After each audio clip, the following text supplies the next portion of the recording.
a dar mis experiencias. Y la función del congresista es no solamente como congresista, sino como ciudadano de a pie, ayudar a que el Perú siga creciendo económicamente y que en el Perú se hagan más empresas y más emprendedores con éxito.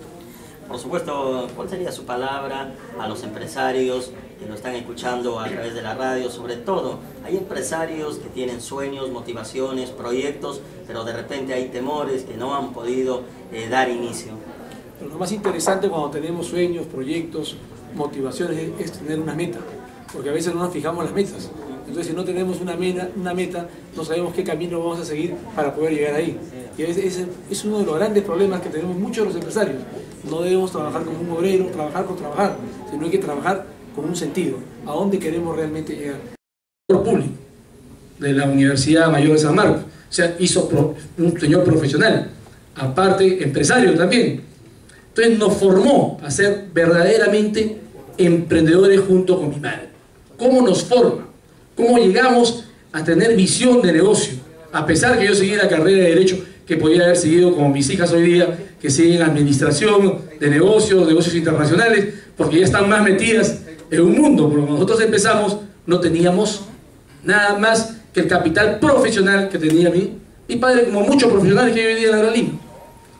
Primero a mí me enseñaron, desde pequeño, que si bien es cierto tenemos que trabajar para otros, para aprender, pero hay que aprender de los otros, pero no pensar en quedarnos ahí.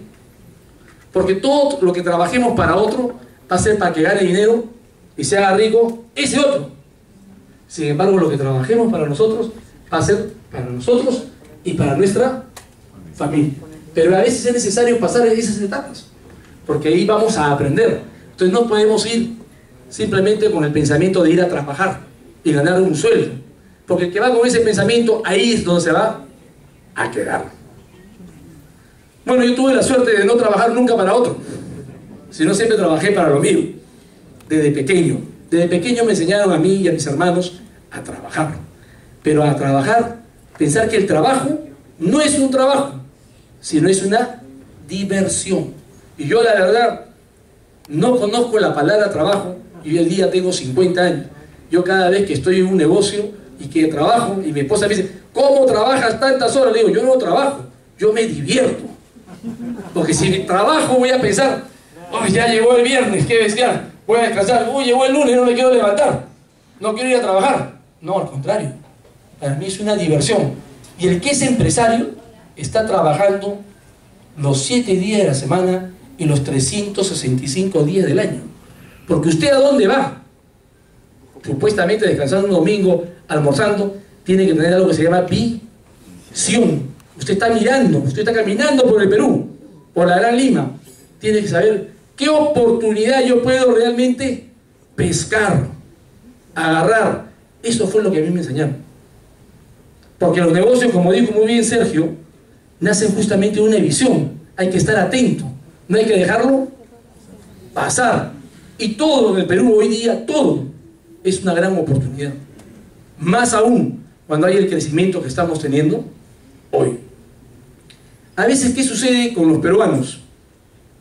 No me quiero incluir ahí porque no me formaron así, pero a veces cuando queremos emprender y hemos pasado la etapa de ser empleado y queremos emprender, nos equivocamos en la forma de trabajar. Pensamos, ah, no, ahora yo soy el jefe y como jefe yo dirijo, no hago nada, trabajo menos y que el resto trabaje. Gran, pero gran equivocación. Al contrario, uno tiene que trabajar más. Y le voy a decir por qué. Por ejemplo, en Japón, yo le digo porque yo tengo muchos negocios internacionales, represento a 11 compañías del extranjero, por lo tanto tengo que viajar bastante durante el mundo, en parte del mundo, donde ella está Japón, está China, actualmente hago muchos negocios con ellos. Hasta hace 10 años atrás o 15 hacía más negocios con Estados Unidos y eso ha ido cambiando. Si antes mi negocio con Estados Unidos era casi el 100%, hoy día es el 10% y el 90% está concentrado en Asia, porque ha variado el mundo. Y es otra cosa que tenemos que aprender también los empresarios. Los empresarios no podemos quedarnos con un pensamiento, tenemos que avanzar como avanza el mundo. Lo que era bueno hoy, de repente ya no es bueno para mañana. Y acá le voy a contar la anécdota cómo crece Hamza, cómo nace y cómo va con fuerza. ¿Cómo empieza nuestra compañía? Nuestra compañía empieza en 1 metro cuadrado debajo de una escalera en Girón Azángaro 1060, con una copiadora. ¿Cómo nace este negocio? Mi padre era abogado, contador público, tenía su estudio, le estoy hablando tengo 50 años, hace 50 años justamente, en esta calle que era una calle muy prestigiosa para los abogados, en esa época. Hoy día sabemos que no es prestigiosa, pero en esa época estaban concentrados los mejores profesionales porque estaba el Palacio de Justicia de inmediato.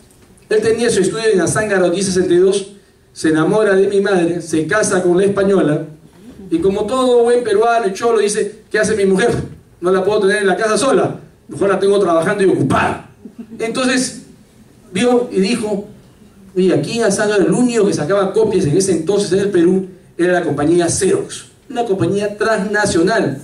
Inclusive se hablaba, sácame una Xerox. Cuando hablábamos de copias en esa época, hablábamos xerográfica, sácame una Xerox, hablábamos de la marca y no de la palabra copia o fotostática, que es la palabra, ¿cómo se llama?, correcta de reproducción.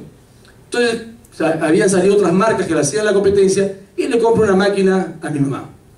Y mi mamá empieza a trabajar en esta máquina. Y como buena española, y como buenos peruanos, vieron a una gringa, mucha gente iba a sacarle copia pues a mi mamá, a la copiadora. Y ella supo también, ¿cómo se llama?, aprovechar esa oportunidad de atender bien a los clientes, porque ella sí tenía una atención de primera. Si el cliente decía, está mal la copia, no se la daba. Y no era de la persona de, si se había equivocado en darle el vuelto, si iba el cliente, ella iba corriendo y le buscaba, me he equivocado, acá está lo que le debo. O sea, una honradez a carta cabal, que no se veía por esas épocas. Entonces se fue ganando la clientela, y de repente mi padre se dio cuenta que de 1 metro cuadrado, prácticamente esa casa que tenía 260 metros cuadrados la tuvo que alquilar, y tuvimos como 30 copiadoras en un promedio de 10 años. Y luego de eso fuimos los primeros copisteros en el Perú. Copisteros, ¿qué quiere decir eso? Que dábamos solamente servicios, pero ya no solamente de copias. Teníamos artes gráficas, teníamos composición electrónica de ese entonces, teníamos los mimeógrafos de ese entonces, picadores de stencil electrónico de ese entonces, o sea, todos los servicios de ese entonces. Habíamos crecido con 5 locales en Azángaro, ya más grandes, pero siendo los primeros copistas del Perú, y por lo tanto éramos los primeros compradores de esos equipos a las compañías que los vendían, porque éramos los más grandes. Nosotros no comprábamos una copiadora, si ya comprar copiadora, comprábamos de 50 en 50 para poder renovar. Entonces, ¿cuál fue el secreto, digo yo, y eso también se lo traslado, aquí hay mucha gente joven que también está iniciando, cuál fue el secreto de mi padre, y que yo también, pese que me cuesta trabajo, lo estoy haciendo, es cómo hizo que sus hijos, o sea, que el negocio se transformara en algo normal en la vida familiar, que eso es muy importante, en el esposo, en la esposa y en cada uno de sus hijos. Todos participábamos en el negocio.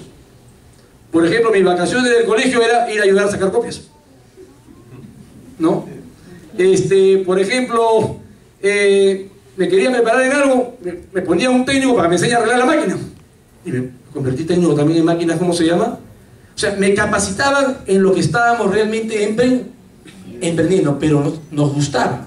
O sea, no era una forma de imponerle, tú tienes que trabajar, sino con el ejemplo te enseñaban a trabajar. O sea, te hacían partícipe, tan partícipe nos hicieron, que cuando fundamos, el primer negocio se llamaba Fotostática La Española, por el honor de mi madre.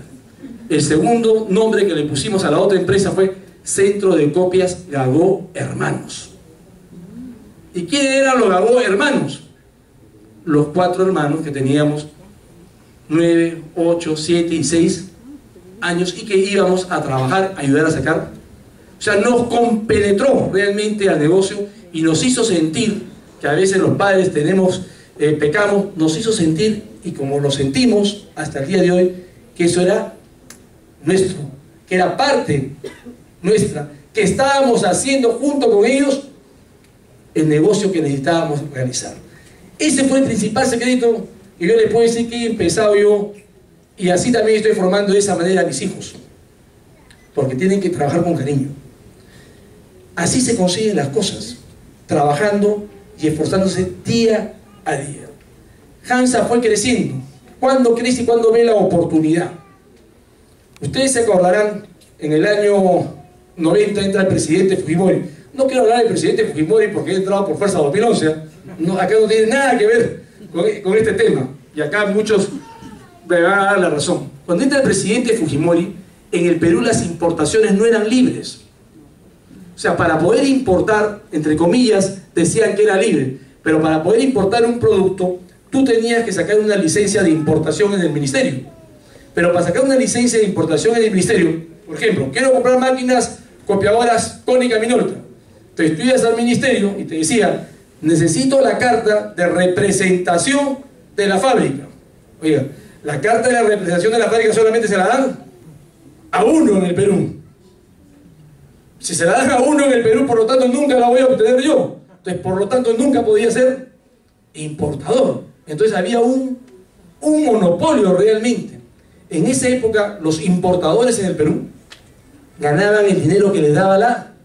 Mire, si yo les puedo decir si ganaban 500, 600, 1000%, era poco.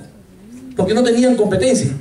Eran los únicos que podían importar y uno tenía que agachar la cabeza y decir, bueno, negociar hasta donde se podía y comprar. Entra el presidente Fujimori y lo primero que hace es libre importación. Basta su DNI y usted traiga de donde le dé la gana. Ahí fue cuando HANZA y muchos emprendedores que hoy día tienen grandes empresas como los Añaños y muchos de ellos, dimos un salto inmediato. Aprovechamos la oportunidad, pero esa oportunidad, ojo, fue para todos los peruanos. No solamente fue para HANZA o para los que crecimos, fue para todos. Y como dijo Sergio, hay que saberla aprovechar, hay que estar ahí y la aprovechamos. Yo viajé por primera vez a Estados Unidos, salí del Perú, yo tengo 50 años, a la edad de 31 años. Mis hijas desde que nacieron para en Estados Unidos viajan cada rato. Fíjense la gran, ¿cómo se llama? La gran diferencia, ¿no? Y otros en China, ya mi hija de 17 años estuvo en China 2 veces, en Japón, acompañándome a hacer negocios. Sin embargo, yo conocí recién Estados Unidos a los 31 años, cuando fuimos a buscar nuestra primera representación. ¿Qué visión tuvimos? Hoy día somos los primeros copisteros. ¿Y por qué no podemos vender estos equipos nosotros? Ya había la libre importación. Y efectivamente nos fuimos a buscar las máquinas afuera. Llegamos en esa época, una marca muy famosa era Mita, que hoy día se llama Kyocera, porque ha sido fusionada. Pero era muy fuerte en el Perú, era la número 1 en esos, más o menos hace 20 años atrás, casi 25 años. Y llegamos a Estados Unidos y llegamos a la fábrica, contentos llegamos a la fábrica, me acuerdo. Dijimos, ahora sí, acá ponemos nuestra plata, traemos la máquina más barato y hacemos más negocio. Llegamos a la fábrica y la fábrica nos recibe muy bien, los japoneses nos atienden muy bien, nos ponen un par de traductores porque todavía hablábamos inglés bien, todo perfecto, y al final nos dice, vamos a hacer el negocio, agarra el teléfono delante nuestro y llama a Mita acá en el Perú, a su representante, para que él nos dé el precio. Imagínense ustedes la gran decepción que podíamos haber sentido en ese momento. Muchos podríamos haber dicho, ¿y ahora qué hacemos? Pues tenemos que regresar.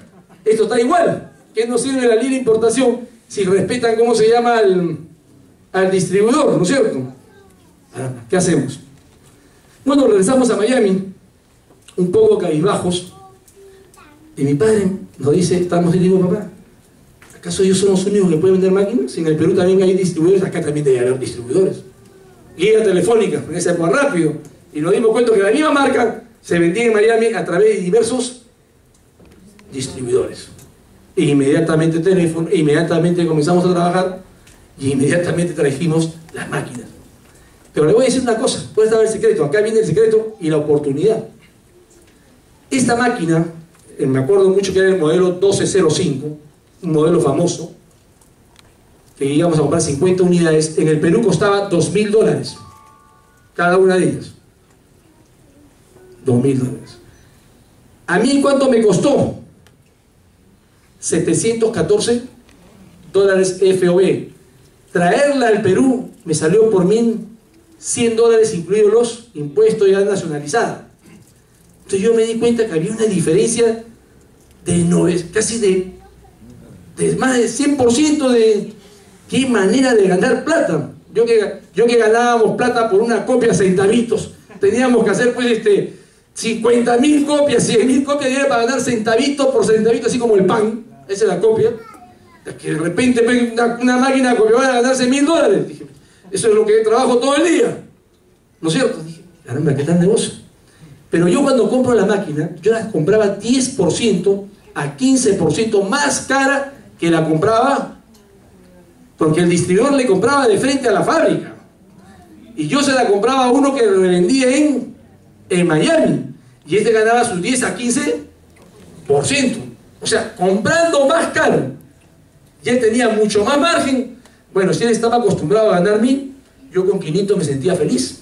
Así que trajimos la máquina sin ser representantes y comenzamos a ganar 500.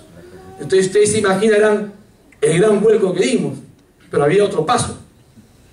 El paso inmediato de la gente y la garantía. No éramos oficiales de fábrica.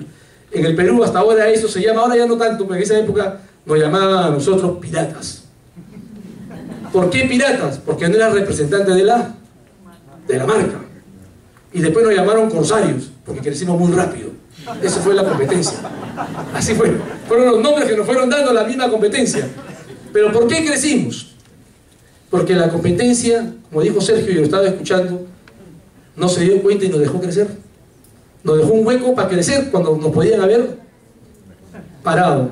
Se habían acostumbrado a ganar mucha plata y no se adaptaron al nuevo mercado. Por eso ustedes habrán escuchado que muchas empresas fracasaron con el gobierno de Fujimori, pero también muchas se crearon y crecieron enormemente. Es que tenías que adaptarte al gobierno, a la nueva regla de juego. Igual, con este gobierno también hay que adaptarse a la regla de juego, y en cada gobierno hay que adaptarse a la regla del juego. Ese espacio nos permitió a nosotros ir hacia adelante. Muy bien, íbamos adelante, íbamos creciendo, pero teníamos un gran problema. Es igual que ser un hijo no reconocido. Tengo las máquinas, tengo todo, pero no tengo un apellido propio, no tengo una marca. O sea, soy un pirata realmente, soy un corsario. O sea, no puedo decir soy representante de la marca, porque eso te da un respaldo y un servicio de postventa y de garantía frente a tu cliente, que era lo fundamental. Entonces pensamos, y yo digo pienso y pensamos porque yo era el mayor y soy el presidente del directorio, y organizábamos con mis hermanos, que somos 4, y mi padre, y inmediatamente pensábamos, bueno, necesitamos el apellido, porque se puede seguir creciendo, pero va a llegar un momento que vas a pararte, porque no tienes ese respaldo que sí tienen tus principales. Ya diste el impacto, pero tienes que rematar bien. Entonces comenzamos a estudiar inmediatamente las marcas del mundo, y todas las marcas del mundo ya estaban en el Perú, y todas tenían su qué hacer. Bueno, como buen peruano hay que ver quién está mal, quién no vende. Comenzamos a estudiar, es que hay que hacer todo un estudio, y encontramos que la marca Cónica, prácticamente el representante era Nisola en esa época, y no le daba mucha importancia. Inmediatamente me comuniqué con Cónica en Estados Unidos y con ellos de Japón, y efectivamente después de un año aceptaron darnos doble distribución, ya que no vendía el representante. A pesar que no quiso, menos mal que no tenía un contrato firmado bien hecho, logra Cónica darnos la distribución junto con el otro. En otras palabras dijo, el que la haga mejor se queda con la marca, y así fue. Pues la marca Cónica no era una marca prestigiosa en ese entonces, era una máquina cara frente a la competencia, y era una máquina que no tenía especificaciones tan buenas como otras. Eso no quiere decir que sea la máquina mala, sino que no tenía lo que tenía otra marca, pero sí me daba a mí un reconocimiento. Tal es así que comenzamos a vender esas máquinas, a pesar que también traía las marcas piratas para no perder mis ingresos, que esa máquina la convertimos de las 8 marcas principales en el Perú en el 4º puesto, y el primero de ventas en Latinoamérica.